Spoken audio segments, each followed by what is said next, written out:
इतिहास लिखा है इसमें, कुछ खास छिपा है इसमें। इतिहास लिखा है इसमें, कुछ खास छिपा है इसमें। मर्यादा है, कोई वादा है, विश्वास रखा है इसमें।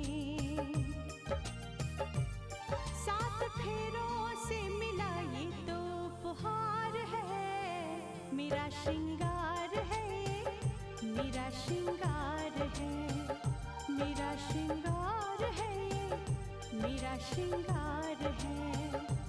मंगलसूत्र, मंगलसूत्र, मंगलसूत्र, मंगलसूत्र, मंगलसूत्र, मंगलसूत्र,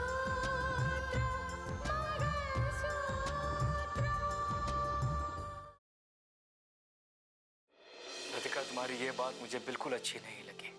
देखो, तुम इस बारे में क्या सोचती हो मुझे नहीं मालूम, लेकिन मैंने इस बात को खुले दिल से कबूल किया है।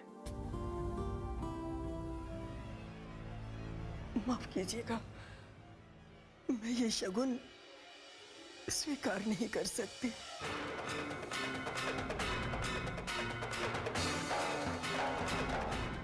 क्या वजह? जरूर वो किसी ना किसी लड़की को चाहता होगा। चलो माना दिव्या कि वो किसी से प्यार करता है, तो जहां तक मैं महाजी को जानती हूँ उन्हें इस बात से इनकार नहीं होगा। कम से कम वो बताए तो सही, उसे खुद बोलना पड़ेगा ना। एक बार रिश्ते की बात चलाई है और उसने आपसे रिश्ता करने से इनकार कर दिया, तो भी उसकी रिश्ते की बात यहाँ खत्म तो नहीं हो जाएगी। जरूर उसके घर में भी बात चल रही होगी।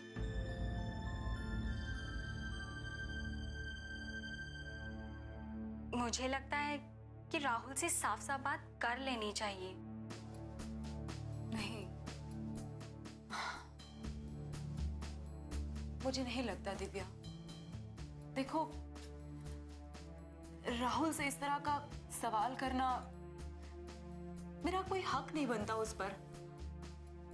और फिर ये उन लोगों के घर की बात है, किसी के घर में दखलंदाजी करना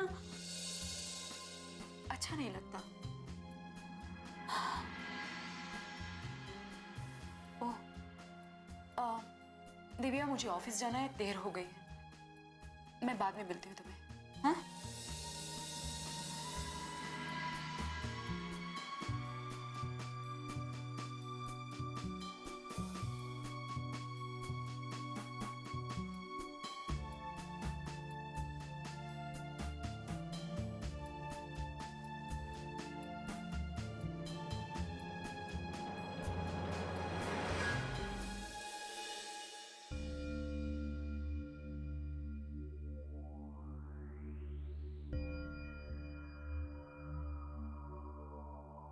देवेंद्र जी को मेरे केबिन में भेजिए।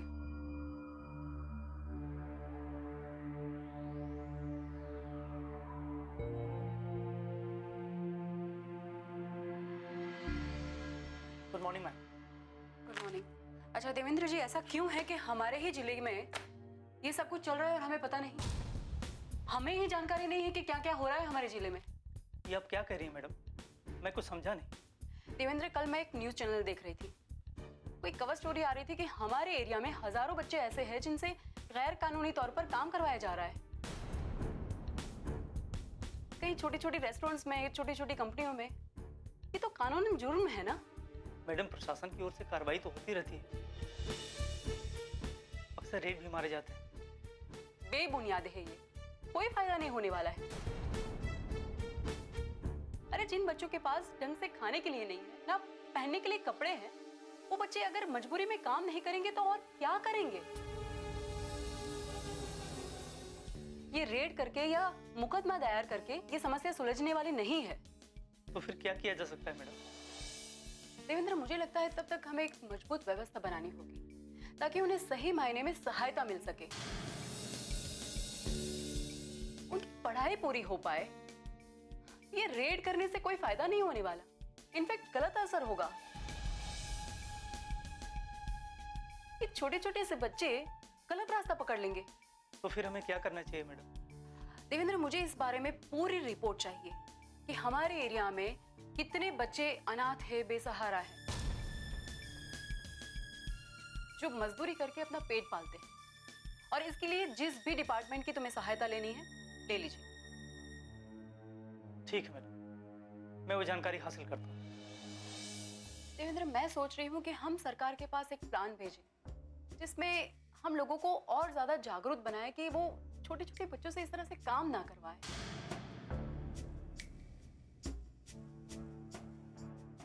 वैसे आज तक जितने भी प्लान भेजे गए वो नाकामयाब रहे, क्योंकि उसकी असली वजह यह है कि बच्चे मजबूर हैं, उनके पास सहायता नहीं है, उनके पास और कोई ऑप्शन नहीं।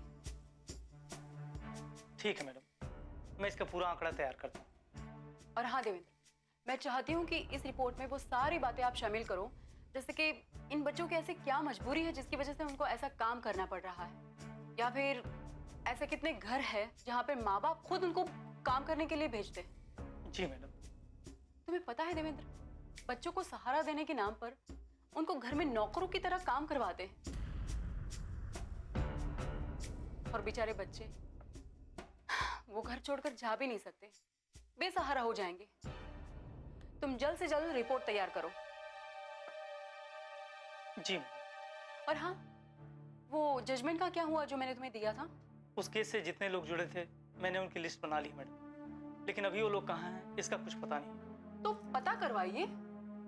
मुझे लगता है कि इन सारे लोगों को अंडरग्राउंड कर दिया होगा, क्योंकि अब तक तो सबको ये बात पता चल चुकी है कि मैंने जजमेंट रीओपन करवाया। I am sure. जी मैडम, मैं आपको रिपोर्ट करता हूँ।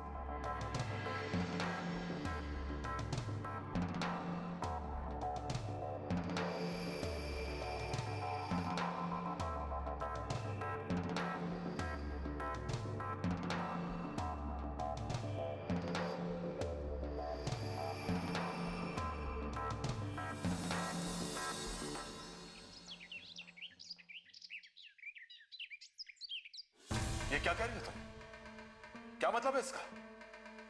अब इसका क्या मतलब निकाला जा सकता है मैं नहीं जानती, लेकिन सच्चाई यही है कि उन्होंने इस रिश्ते से इनकार कर दिया और कहा है कि राहुल शादी करना नहीं चाहता। इसका सही मतलब क्या है ये मैं तुम्हें समझाता हूं। राजेश्वर को जितना मैं जानता हूं ना, कोई नहीं जानता। वो एक निहायत ही खुदगर्ज और घमंडी इंसान है।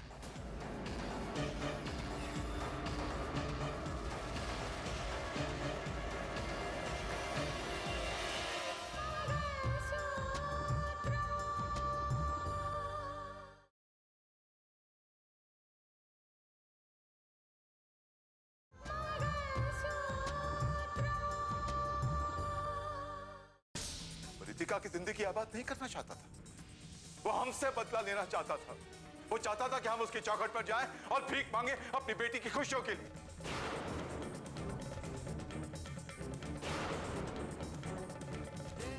और वो हमें भीख देने से इनकार कर दे, यही चाहता था। मैं तो ये सोच भी नहीं सकती कि रिश्ता पक्का होने के बाद इस तरह दोनों वो कर जाएंगे। इस रिश्ते की जिद तुमने की थी ना, तुमने मनाया था ना मुझे कि मैं इस रिश्ते को कबूल करूं। देख लिया नतीजा।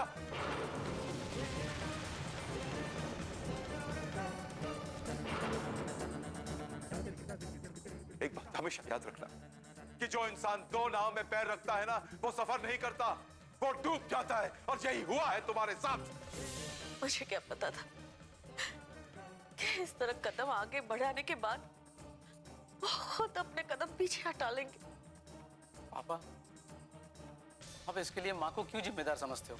हाँ, इसकी जिम्मेदार तुम्हारी माँ नहीं तो और कौन है?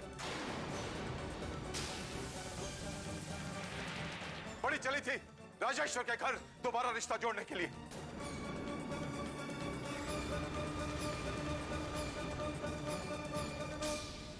देख लिया क्या हो गया? अरे कितनी मुश्किल से रितिका को समझाया था मैंने दोबारा शादी करने के लिए, कितनी मुश्किल से मानी थी वो।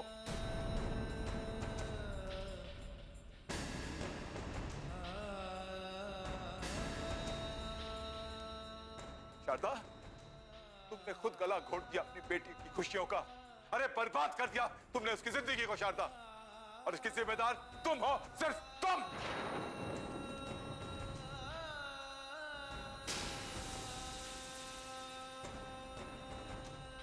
पापा प्लीज आप शांत हो जाइए।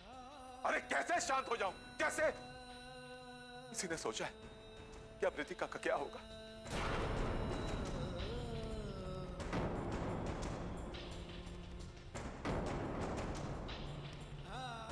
क्या होगा उसकी जिंदगी का, क्या होगा उसकी खुशियों का? अरे पहली रहेगी वो विधवा की सफेद साड़ी सारी जिंदगी।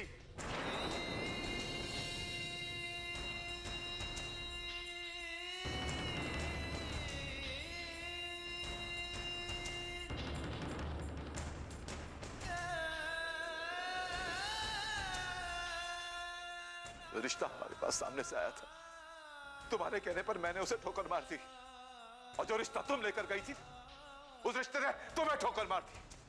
अब पछताओ और कोसो अपने नसीब को सारी जिंदगी।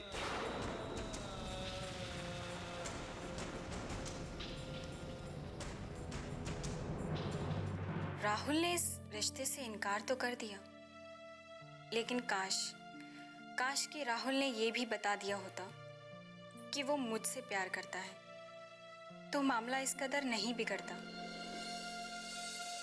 दीदी के नसीब में क्या लिखा है नहीं पता, लेकिन मेरे प्यार के नसीब में क्या लिखा है ये भी तो नहीं पता।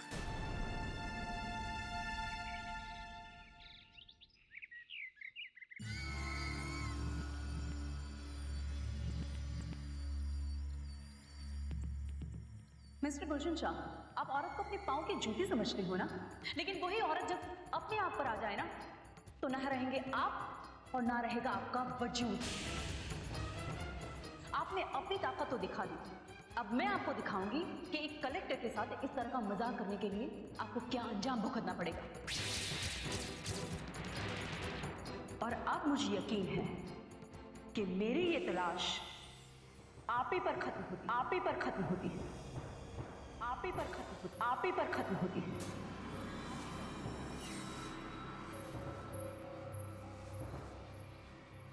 आप क्या सोच रहे हैं सर? हम अपना अपमान कभी नहीं भूल सकते, कभी नहीं भूल सकते। यहीं इसी घर में खड़े रहकर उसने हमको नजरबंद करने की धमकी दी थी। हमको धमका रही है वो। अरे जानती नहीं हम कौन है? हम आग हैं, आग। और आग से खेलने वाले अक्सर खुद ही झुलस जाते हैं।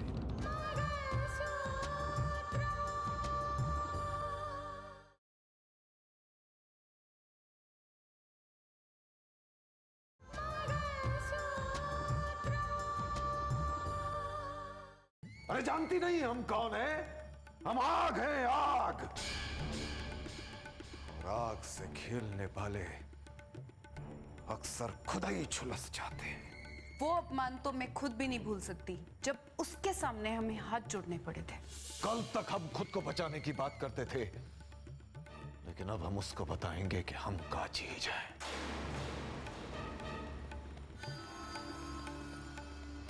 हर कदम पर उसे खून के आंसू नहीं रुलाए तो हमारा नाम गुलशन नहीं। उस रितिका के होंठों पर मुस्कुराहट नहीं खिलनी चाहिए सुंदरलाल, हमें उसके आंसुओं की खबर चाहिए। तो देर किस बात की? आंसुओं की शुरुआत हो चुकी है। गम रितिका की जिंदगी में दाखिल हो चुका है। वो खुशियां जो उसके दरवाजे पर दस्तक दे रही थी, हमने उन्हें दरवाजे से रुखसत कर दिया, चल निकल ले। उसके घर वाले तो खूब खुशियां मना रहे थे कि दोबारा दुल्हन बनेगी हमारी बेटी, दोबारा उसकी शादी होगी। अरे क्या खाक होगी? मेरे रहता इतना आसान है क्या? नहीं नहीं नहीं, अब वो रिश्ता नहीं हो सकता। इसका मतलब रिश्ते टूट चुके हैं? टूट चुके हैं? अरे बिखर चुके हैं, चकनाचूर हो चुके हैं। रितिका की माँ आई थी सज धज के वो शगुन की थाल लेकर, लेकिन अफसोस, हाय हाय हाय, उसी थाल के साथ उन्हें बेहद मायूसी के साथ लौटना पड़ा। उनकी खुशियों का दियण लग चुका है। अब खुशियां उनके घर में दोबारा दाखिल नहीं होंगी, लेकिन नहीं, उसके घर वाले तो खुशी की आस में आंसू बहाए जा रहे हैं, बहाए जा रहे हैं। सुंदरलाल, हम उसके घर वालों की नहीं, रितिका के तड़पने और सिसकने की खबर सुनना चाहते हैं। जब तक उसे अपने कदमों में ना झुका लें, हमें चैन नहीं आएगा। लेकिन सर, उसे अपने कदमों पर झुकाने के लिए एक ऐसी राह ढूंढनी होगी कि जिस पावर के गुमान में वो है ना, उसका वो गुमान टूट जाए। क्या ऐसा नहीं हो सकता कि वो सस्पेंड हो जाए? होने के लिए तो कुछ भी हो सकता है, लेकिन हमें खेल कुछ लंबा ही खेलना पड़ेगा, और हम भी कुछ ऐसा ही सोच रहे हैं।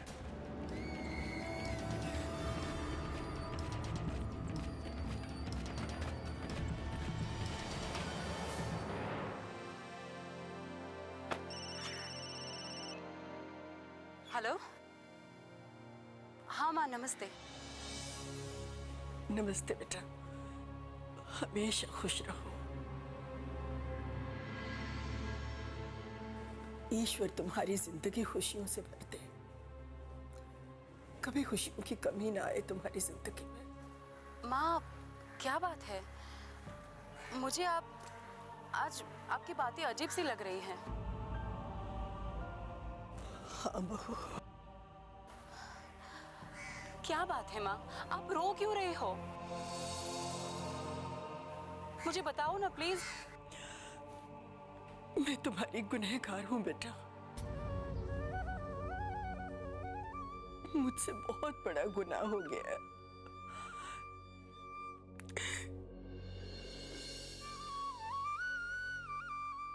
या फिर ये कह लो कि मैंने अपनों के प्रति इतना विश्वास पाल लिया था जिसे एक न एक दिन टूटना ही था। माँ, आप ये क्या बोल रही हो? माँ, आप मुझ पर विश्वास करिए। आप मुझ पर विश्वास करते हो ना? आपके विश्वास को मैं मर जाऊंगी तब भी नहीं टूटने दूंगी। मैं जानती हूँ बेटा, लेकिन ऐसा क्यों होता है कि सपने सपने रह जाते हैं?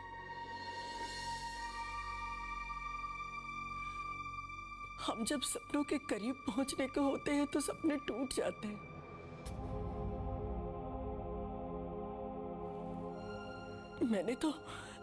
मैंने तो सोचा था कि अब तुम हमेशा मेरे पास रहोगी, मेरी आंखों के सामने, मेरे करीब।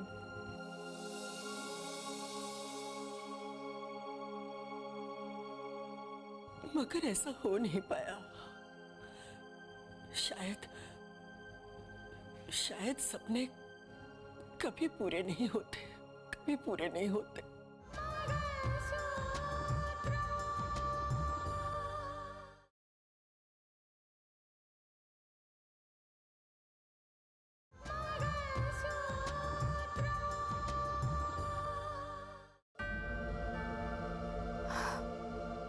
मैं समझ गई माँ, सब कुछ समझ गई।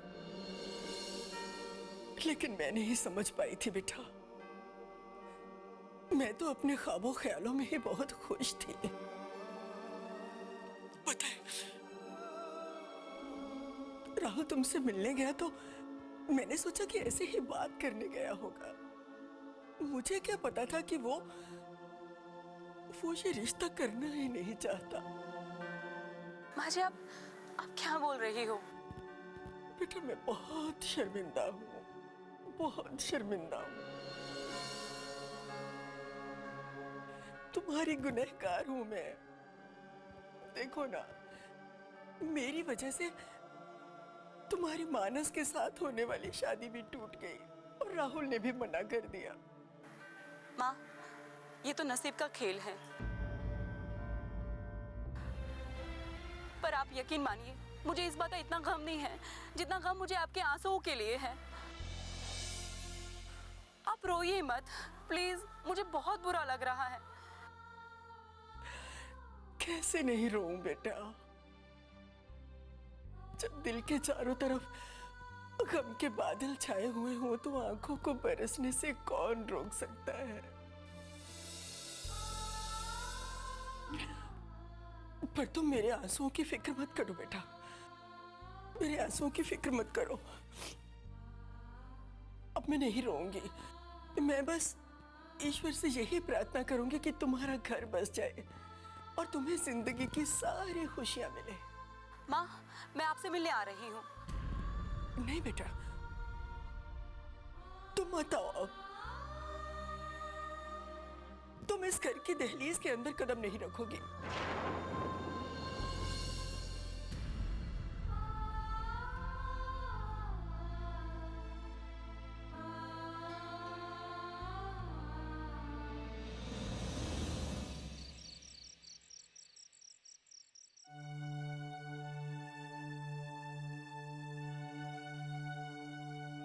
दीदी, आपको क्या लगता है, क्या उन्होंने उचित किया?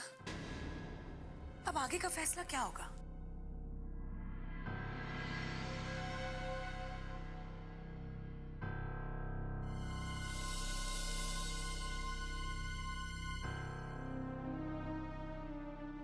क्या बात है माँ,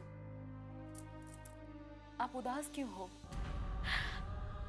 बेटे, मुझसे बहुत बड़ी गलती हो गई।